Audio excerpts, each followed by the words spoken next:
Assalamualaikum warahmatullahi wabarakatuh. Salam sejahtera bagi kita semua. Bapak Ibu yang saya hormati, perkenalkan saya Farid Triawan. Saya adalah dosen teknik mesin di Fakultas Teknik dan Teknologi Sampurna University. Pada kesempatan ini izinkan saya untuk menyampaikan penjelasan tentang bidang pengajaran untuk mata kuliah yang saya ampu di Sampurna University. Hal ini saya persiapkan dalam rangka untuk unjuk kerja Tridharma Perguruan Tinggi dalam rangka proses sertifikasi dosen tahun 2022. Baik, saya mulai penjelasan tentang mata kuliah yang saya ampu, yaitu Mechanical Behavior of Engineering Materials. Sesuai namanya, materi mata kuliah ini seluruhnya dalam bahasa Inggris. Pengajarannya pun dilakukan dalam bahasa Inggris. Dalam menyampaikan materi mata kuliah ini, kami di Sampurna University menggunakan pendekatan delivery, interaction, dan assessment. Semuanya memiliki standar yang telah ditetapkan oleh universitas. Baik, saya akan mulai menjelaskan tentang mata kuliah ini dengan memperlihatkan RPS yang telah dipersiapkan. RPS ini diberikan pada awal semester untuk sebagai perjanjian antara dosen dan mahasiswa. Jadi ini merupakan kontrak yang harus dipenuhi antara mahasiswa, antara dosen kepada mahasiswanya. Mata kuliah ini ada 3 SKS, biasanya diberikan pada semester ganjil, diajar oleh saya, dan ini waktu yang diberikan di setiap minggunya. Nah, di RPS ini tertuang segala hal terkait penyampaian, delivery, interaksi, dan juga assessment. Nah, kita mulai dari delivery dulu ya Bapak Ibu. Untuk mata kuliah ini memang dipersiapkan untuk mahasiswa belajar tentang bagaimana mereka bisa mendesain permesinan. Nah, di sini dipersiapkan ada CPL namanya, atau dalam di Sampurna University kami menyebutnya sebagai Program Learning Outcome.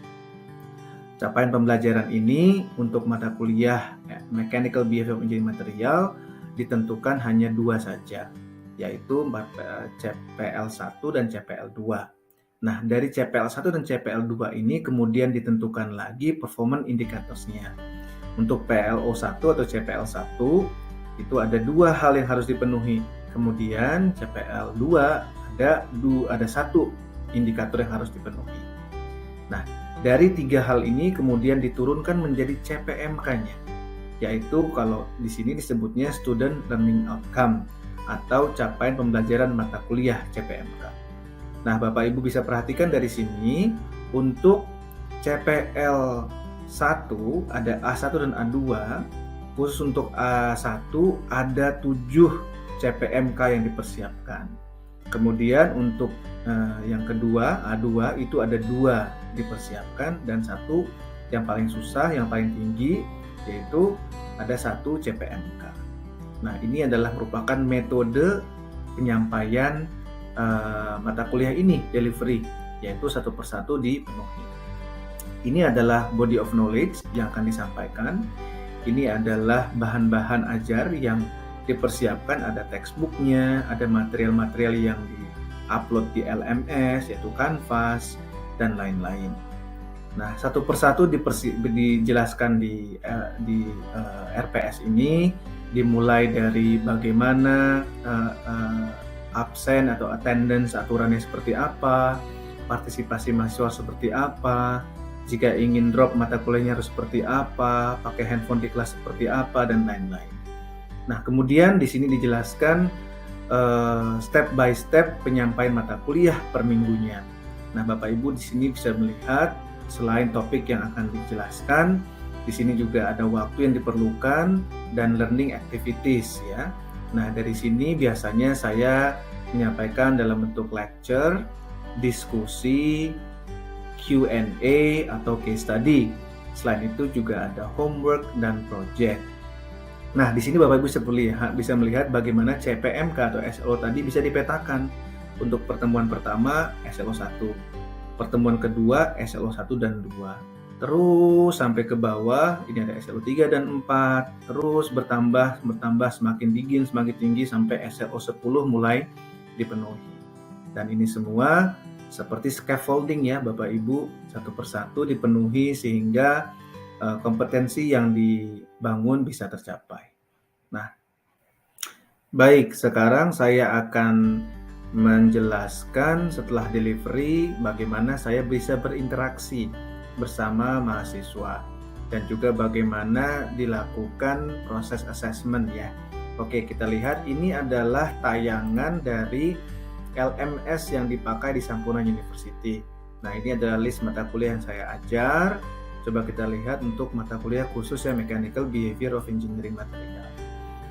Oke, di sini Bapak Ibu dari mulai announcement, silabusnya seperti apa, modulnya semua ada di sini saya penuhi.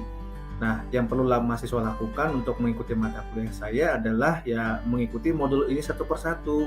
Modul 1, 2, 3, 4 sampai ke bawah. Nah, di sini saya bisa memilih mata kuliah bahan-bahan ajar mana yang harus saya tampilkan dulu. Nah, setiap ada homework saya persiapkan di sini ada penjelasan bagaimana solusinya. Nah, ini semua saya persiapkan sebelum mata kuliah ini dimulai. Nah, contohnya seperti video penjelasan dari homework ini. Nah, ini mahasiswa bisa melihatnya kapan saja setelah dia menyelesaikan tugas atau homework yang tadi ditentukan. Nah, misalnya untuk mata kuliah atau bahan ajar yang belum saatnya, ini homeworknya sudah diberikan. Contohnya ini homeworknya sudah diberikan, namun solusinya belum diberikan. Nah, jadi saya bisa mengontrol bagaimana saya bisa berinteraksi dengan mahasiswa saya. Nah, sekarang setelah interaksi saya akan menjelaskan secara cepat bagaimana proses assessment dilakukan di mata kuliah ini. Nah, seperti yang Bapak Ibu perhatikan di sini, ini RPS yang tadi ada beberapa tipe tugas yang saya persiapkan, dimulai dari tugas homework, project, exam, ujian 1, 2, 3 kali, ada final exam dan partisipasi. Semua ini disiapkan dengan selalu mengconsider atau mempertimbangkan CPMK apa yang akan dicapai. Misalnya saya ambil contoh di sini project. Pada project ini CPMK yang diharapkan adalah nomor 8, 9, dan 10. Nah, ini adalah contoh projectnya. Nah, mahasiswa mendapatkan ini diupload ke Canvas. Di Canvas dia bisa membaca ini penjelasan PLO yang diharapkan atau CPL yang diharapkan, dan ini CPMK yang ingin dicapai. Lalu di bawahnya saya persiapkan tugas yang harus mereka persiapkan. Seperti yang saya jelaskan di Mission of Statement, saya selalu memilih tugas-tugas yang sifatnya project based learning yang sangat implementasinya bisa terlihat di dunia nyata. Bahkan saya juga menerapkan bagaimana caranya supaya project-project ini ada nilai novelty atau kebaruan dan originalitas, sehingga hasil project ini biasanya bisa dipublikasikan menjadi jurnal-jurnal nasional di Sinta. Nah, Bapak Ibu bisa lihat ini bagaimana saya membuat project-project itu. Lantas di sini terlihat bagaimana saya memberikan poin untuk setiap step-step yang mereka selesaikan. Misalnya nomor 2 selesai dapat 20 poin, nomor 5 selesai dapat 10 poin sampai dengan akhir. Termasuk saya juga memberikan penilaian untuk report structure, visual arrangement, dan clarity. Jadi hampir semuanya dinilai dengan sistematis dan terukur. Demikianlah penjelasan secara garis besar tentang mata kuliah yang saya ampu, yaitu dari RPS tadi telah dijelaskan bagaimana saya mendesain delivery, yaitu dimulai dari CPL, CPMK-nya seperti apa, dan bagaimana mapping dari CPMK tersebut terhadap setiap pertemuan di mingguannya. Untuk interaksi di kelas secara aktif dilakukan diskusi, dilakukan project based learning, lalu juga dimanfaatkan LMS, di mana di sana saya banyak mempersiapkan video-video guna mahasiswa mempelajari lebih dalam lagi. Selain itu, untuk asesmen juga didesain berdasarkan CPMK yang dituju, sehingga bisa tercapai target perkuliahan dengan lancar. Demikian. Bapak Ibu sekalian, selanjutnya saya akan memperlihatkan video micro teaching yang saya ambil bersama mahasiswa saya belakangan ini. Video ini sesungguhnya merupakan video kelas saya pada minggu ke-8 atau ke-9. Nah, di video ini Bapak Ibu akan melihat bagaimana delivery materi ajar yang saya lakukan di kelas, terhadap materi yang sebelumnya telah diajarkan, bridging dengan materi yang diajarkan pada hari itu, lalu bagaimana saya bisa berdiskusi, mengajak mahasiswa berinteraksi bersama saya, berpartisipasi pada soal-soal yang siapkan untuk latihan di kelas, sambil saya melakukan asesmen terhadap mereka satu persatu. Lalu di akhir saya juga memperlihatkan tugas yang disiapkan untuk mahasiswa lakukan sebagai pekerjaan di rumah. Seluruh proses perkuliahan mata kuliah ini dilakukan dalam bahasa Inggris, sehingga video micro teaching ini pun juga dalam bahasa Inggris. Baik, mari kita saksikan bersama. Good afternoon, everyone. Afternoon, sir. How are you doing? Sir. Afternoon, sir. Okay, I'm glad that you can all be online again with me in this mechanical behavior of engineering materials. We will be continuing what we have discussed in our previous meeting about the shear force diagram and then the bending moment diagram. Can you see my slide is shared now? Yes, sir. You see it? Okay. Yes, sir. While I'm also seeing you in the other side. So let's start, yeah? Okay, now I'm making a presentation. Good. Okay. Yeah. Okay, we have in the last previous weeks we have discussed about how you should deal with the beam when it is loaded under transverse force. This is the transverse force. Okay, and you also have learned about how to do the free body diagram. Therefore, we can get the reaction force like what we have here. And then, because of this free body diagram, we realize that the beam is under bending, and therefore we would like to learn how we actually can quantify the number of stress generated because of the bending load. So in the previous meeting, we have discussed about the derivation from the external load here, the W, and then comes to the shear force diagram, and finally to the bending moment diagram. Okay, in this occasion, please let me check about your understanding on the relationship between the external load, the shear force diagram, and the bending moment diagram. Okay, now I would like to invite some of you to answer my question. Okay, so anyone, could you answer me, what is the relationship between the external load W with the shear force diagram, the SFD, the V? What is the relationship between the external load and the shear force diagram? Let me invite Aska. Aska, can you answer my question? Oh, hello, sir. So Yes. I think the relationship is the slope, sir, for the diagram. Desire. What? So the W will be the slope, or the V will be the slope? I think it's the W, sir. The W, correct. Yeah. So as you can see here in this equation, we have derived this equation. Therefore, we know that the external load is actually the slope of the shear force diagram. Correct. Thank you, Aska. And then from knowing the shear force diagram, we learned about how to derive the bending moment diagram. Let me invite Genta. Ganda, do you still remember what do you need to do in order to develop your bending moment diagram from the shear force diagram? Sorry, sir. What was the question? My connection is in problem. Sorry, What was the question, sir? The question was, connection. do you still remember or do you understand how you can develop your bending moment diagram from your shear force diagram?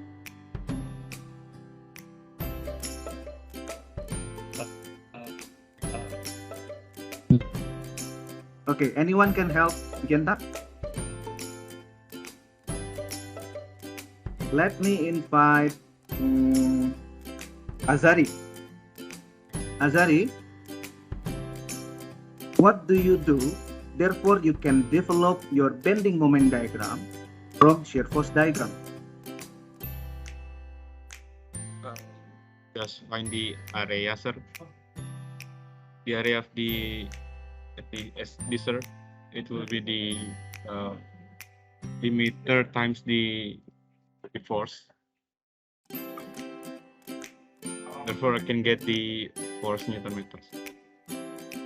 Newton meter. Sorry. So you can get the BMD by extracting the area, right? Yeah, the area. The area of the shear force diagram.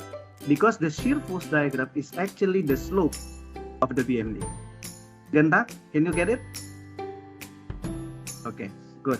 Yeah, so we have learned about this. May I continue? Okay. And then from that, by developing the SFD and BMD, we can then determine the location of maximum bending moment. From obtaining the value of maximum bending moment, you know that this is the equation you use to quantify the value of normal stress, which is sigma is equal to my over I. Okay, so this is the equation. At the same time, from the shear force diagram, you also have learned that from the V distribution in the SFD, you can get the shear flow. Okay, try to remember, the shear flow is telling you the shear that is flowing on your beam. We call this as a delta H, the flowing shearing force. Therefore, it is called as a shear flow. And when you divide it by the length, it is actually the shear force divided by the unit length. We call it as a shear flow. Yeah, and quickly from that relationship, we derive the tau, the shear stress, because of the delta H divided by delta A. With this formula, we know that the tau or the shear stress because of the V is defined by VQ over IT. Okay, now let me ask someone. Perhaps I would like to ask Matthew. Matthew, do you follow me? Yes, sir. Okay, Matthew, I'm going to ask you, if you have a beam that has a rectangular shape, rectangular cross section, okay, what will you do? Therefore, you can calculate the tau, the shear stress.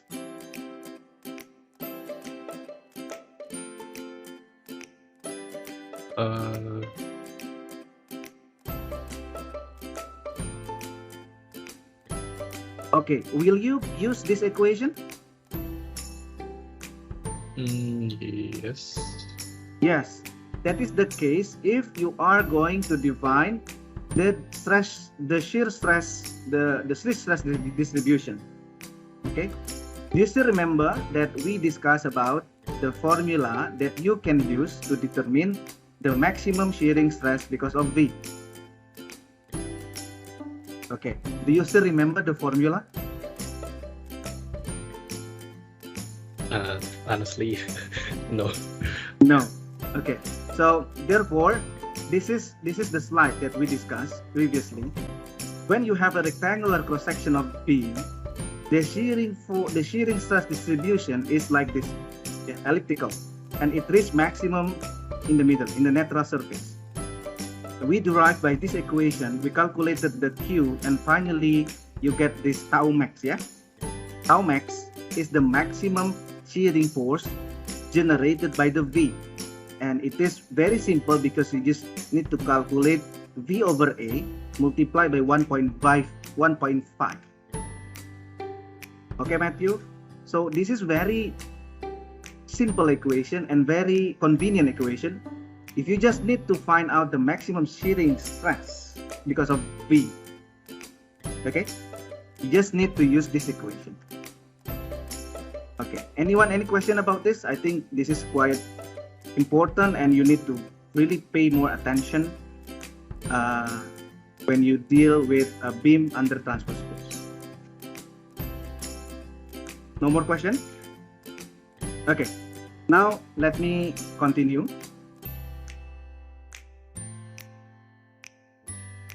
Now is let's try to solve this question, this problem.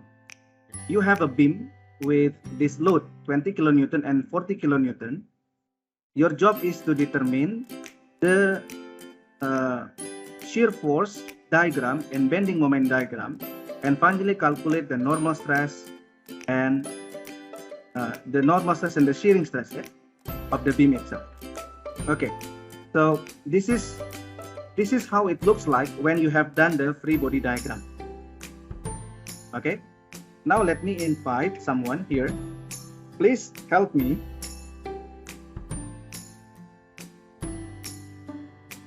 Excuse me. Please help me to analyze the shear force diagram of this beam. Okay. Okay, now let me invite Fadli. Hi, Fadli. Hello, sir. Yeah. Please tell me what will be the first shear force diagram that reflect the area of AB. It will start at negative 20 kilonewton Okay. and to 2.5. Yeah, to 2.5 Yes, meters. correct. Correct. Thank you, Fadli. So it will be like this. Okay. Now let me go to other student, Tasha. Hi, Tasha. Can you tell Hi, me sir. what will be the shear force diagram for the BC partition? It will go up about 26 kilonewton. 26 kilonewton. Why?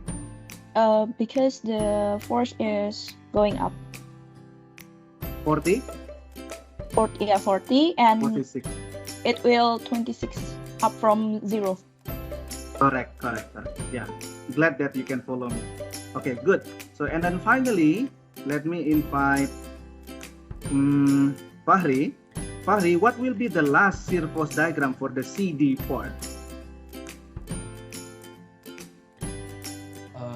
40 kilonewton downward from 26. Okay, so it will be minus 40. Okay, everyone can follow, yeah? Understand, yeah? Okay, now for the BMD, as Azari just told us previously, the V, when you can calculate the area, you can develop directly the BMD. Okay, so let me just quickly here. The area of this SFD for the partition AB is 2.5 times 20. So it is minus 50 kilonewton meter, meaning it will go from 0 to minus 50 kilonewton meter. So this is the area. Similarly, the next one, the BMD, it will go up with this plus area, which is the 3 times 26. It will go up about 72, going up, and then finally goes down to close the BMD. Okay, from this condition, let me ask you, Arya, do you follow me? Can you tell me at which location the bending moment diagram reach maximum? The BMD, I think, reached maximum on the second one because it's the most. At location B, yeah? Yeah. At location B. And at the same time, it also reached maximum for the the shear force at B. So this could be recognized as the most critical location.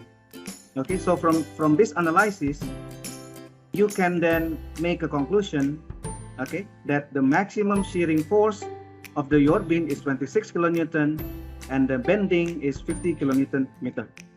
Okay, yeah.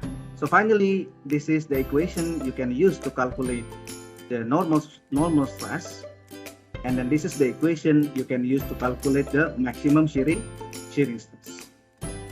Okay, we just quick in this equation. I hope that you can do it at home, but by yourself to calculate. So by inputting the dimension of the beam, calculate putting the maximum bending moment divided by the S, you can get the maximum normal stress is 60 megapascal. While for the shearing stress, because you know that the maximum equation is 3.3 over 2 V over times V over A, the A is this number. Therefore, you can calculate the tau max is 1.95 megapascal. Until this, any question? No. Okay, thank you. So everyone, from this analysis, you can tell that it appears that the most critical stress because of this stress force, it is given by the normal stress because it is very big, 60 megapascal, while the tau is 1.95 megapascal. Yeah, as an engineer, you might want to put more attention in designing this particular part, therefore it will not be broken. Okay, this will be your quiz question or your homework. I would like you to do it by yourself in order to make yourself familiar with the SFD and BMD, and finally calculate the shearing stress and then normal stress. Okay, yeah, thank you for your attention. I think that's all for our short class today. Thank you very much for your attention. Demikianlah penjelasan dari bidang pengajaran untuk mata kuliah yang saya ampu di Sampurna University. Semoga video ini tidak hanya bermanfaat untuk proses sertifikasi dosen dan unjuk kerja Tridharma perguruan tinggi, namun juga bisa bermanfaat bagi siapapun yang melihatnya di kemudian hari. Terima kasih atas perhatian dan kesempatan yang diberikan. Wassalamualaikum warahmatullahi wabarakatuh.